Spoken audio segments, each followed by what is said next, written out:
I am Kendra Byrne. A large part of my career, as Isabel mentioned, has been centered around using robots for creative applications in film and entertainment and architecture. And I like to kind of refer to this as playing with robots. I've worked with groups in film, such as Warner Brothers for the movie Gravity. I've done work in live concerts and theater for groups like Blue Man Group and Dead Mouse, and had the opportunity to collaborate with some really incredible individuals. And today, as well mentioned, I currently work as a product manager and creative technologist at Google X, taking some of the learnings from my past experiences working with robotics and creative applications and applying them to more utilitarian applications, particularly around sort of the ideas of usability and human-robot interaction. But today, I want to talk about the importance of play in fostering innovation through the story of a creative robotics studio, Bottendale, that I helped start several years ago. And Bottendale was a creative robotics and engineering studio that was based out of San Francisco until it was acquired by Google about 4 years ago. And we took advantage of commodity hardware, so off-the-shelf industrial robot arms, and repurposed them for creative applications in film and entertainment. And along the way, we ended up developing a lot of tools, a platform of tools for working creatively with these machines. And at Bottendale, we suspended the normal rules of feature engineering and approached design and engineering from a place of creative discovery. I think through this, I really learned to not underestimate the value of play in fostering innovation. And this isn't necessarily without precedent in history either. I think we often read about narratives of innovation that it comes out of utilitarian need or periods of crises. But the reality is actually that a lot of major technological innovations can be tied back to early beginnings coming out of play or amusement or folly. And I think a really great example is the modern computer, which is usually attributed to Babbage's analytical machine. But you can look a few centuries earlier and see the same concepts at play in mechanical dolls, reprogrammable dolls, automata. And then even all the way back to 9th century Baghdad, there are these really wonderful drawings of very similar mechanical concepts drawn out in these books. They're really incredible. It's called the Book of Ingenious Devices, if you're curious. So at Bottendale, our goal was to bring to life creative applications using robots. And although we didn't set out to be a company that was building software, along the way we developed a whole platform of tools that allowed us to work with robots in unconventional ways. And because we were coming at robotics from a place of artistic ambition, we were able to develop some unique insights into how to work with technology as creative partners. And this allowed us to build a tool set that was worlds away from the traditional ways you think about programming and controlling robots in industry. And so most of the time, when you think about robots traditionally, you think about a picture like this. So you think about robots as being the domain of factory workers and factory integrators. Robots that are working on manufacturing lines, performing the same tasks day in and day out repetitively for years on end. But it's not because these tools can't function outside of factories or because they can't do anything besides make cars. It's because they're so hard to use. And approaching robots as creative partners forced us to invent new tools to allow us to work with robots in this way. And our approach was totally different from rigid automation. We wanted to use robots to tell stories. And this meant that we needed tools to allow us to work expressively with robots. And this is an image from a film that we did called The Immigrant. Immigrant was one of the first films that we produced when we got robots into our studio. And it became a playground for us to test out how we wanted to work with these tools in our everyday workflow.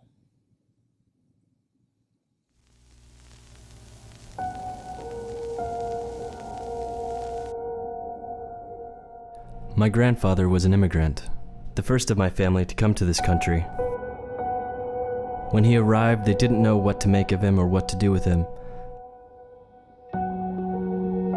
They left him waiting in a small room while they argued over his paperwork, how to fill in the blanks, which boxes to check.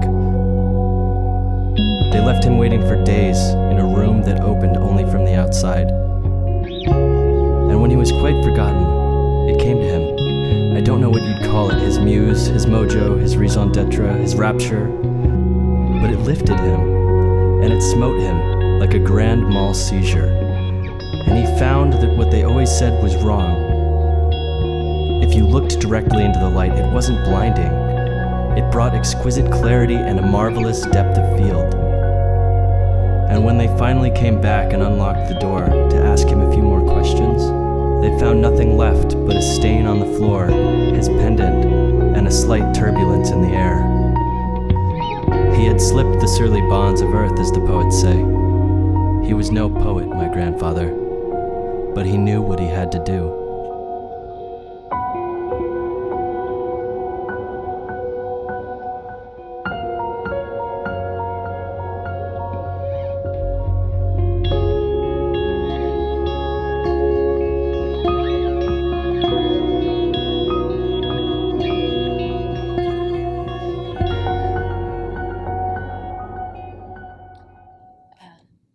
So there were two things going on here. You saw one robot that was coming to life with organic motions that could legibly read as emotion, while another robot was precisely manipulating the camera to do the filming. And these are the kinds of things that you would never expect to see from a factory robot. And so through our playful experimentation, we were able to tap into some insights for how to work with these kinds of machines outside of a manufacturing context. And BD Move was one of the softwares that came out of our work. We were looking for a way to make it easy for animators and cinematographers to program and control robots. And we realized that an alternative to teaching them to code, teaching them to speak robot, was actually to teach the robots to speak film, time-based. And so we built a plugin inside of Maya, it's an industry standard animation tool, that would let anyone who could animate a light for Pixar suddenly now animate expressively an entire set, an entire robotic film set. And the film Gravity became an opportunity for us to apply these learnings to production.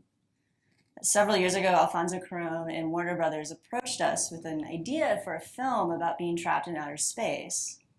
And they had a pretty massive problem. Trying to get shots that appear to be under zero G is actually really hard to do. It's hard to coordinate the movement of all of the props and the lights to get a realistic effect. It's hard for actors to realistically move as if they're weightless. And especially when you're trying to coordinate all of this with precise visual effects. It's really difficult. So if you've seen the film, I think a lot of its magic is in the realism of the long shots where you feel as if you're floating beside the astronauts. You need to get the hell out of here. Need some help there, man? No, don't wait for us. Stop it! Man down! Man down!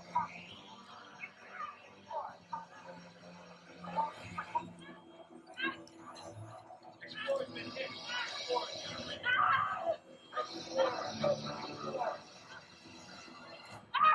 Astronaut is off structure. Dr. Stone, off structure. Dr. Stone, detach. Must detach. Don't detach that arm for to carry you too far. Listen to my voice. You need to focus. I'm losing visual of you. 2 seconds I won't be able to track you. Need to detach. I can't see you anymore. Do it now. So Sandra appears to be frantically spinning off into space there, but the reality is she's standing still.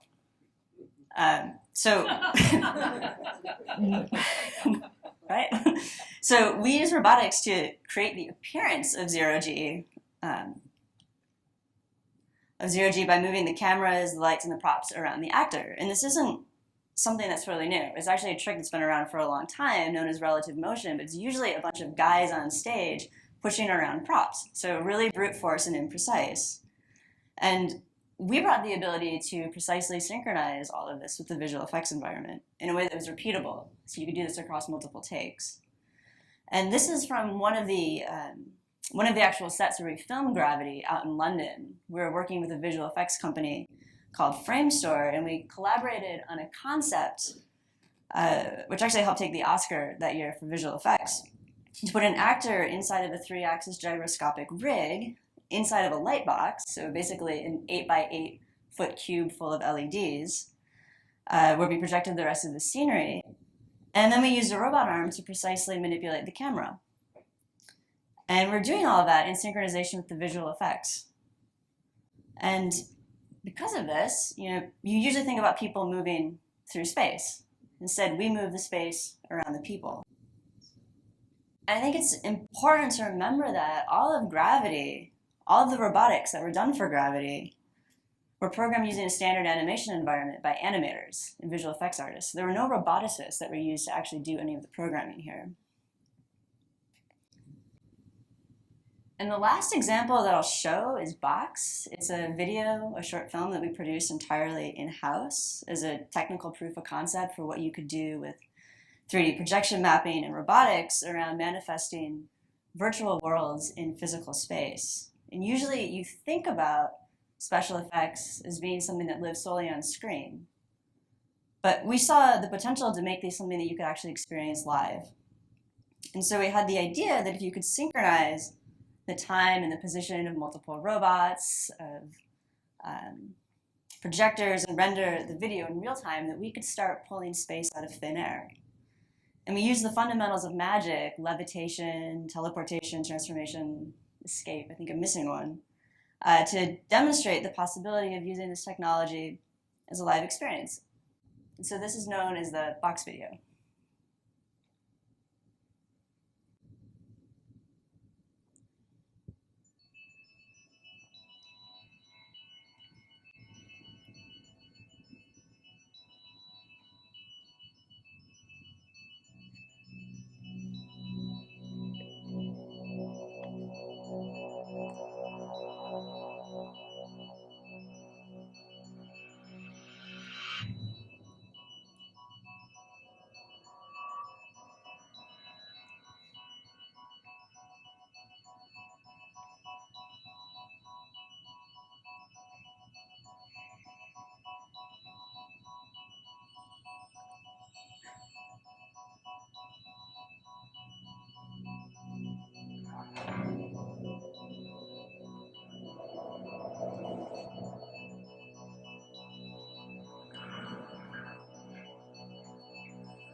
So everything you saw on screen, you could actually experience in person. We didn't apply any special effects after the fact.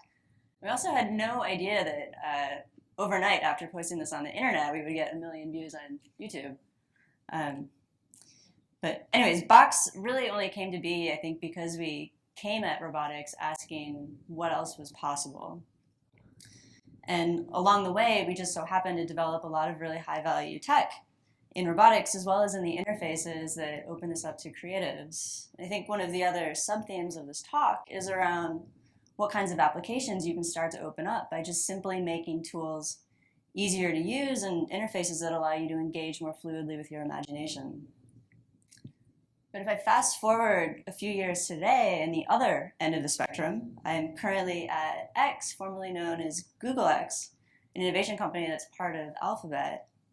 And X is known for a number of projects, including Loon, the balloon-powered internet that's meant to bring the next billion online, just like in this image. And we often try things that might seem a little bit crazy at first. And I think that's where great things start. And one of the things that I love about X is actually the spirit of innovation and willingness to always ask, what else? What else is possible? And Miecuna, our wind energy project, actually came out of an insight that the founders, a group of kite surfers, had into winds behaving more predictable at higher altitudes. And so they came to this concept to fly your traditional wind turbine at high altitude, which allows them to capture significantly more wind energy than they would otherwise be able to with a traditional turbine. And so my thesis today was that play and amusement can foster major technological innovation. And I hope it's evident from my talk that approaching problem solving from a creative space of play can lead to insights that you wouldn't otherwise be able to see. And there's this great saying that each epic dreams the one to follow. And I think these dreams don't emerge from a grown-up work. They emerge from a space of wonder and delight. And so as one creative technologist to another, I implore you to go out into the world and try to find opportunities to pull these insights from play. Thank you.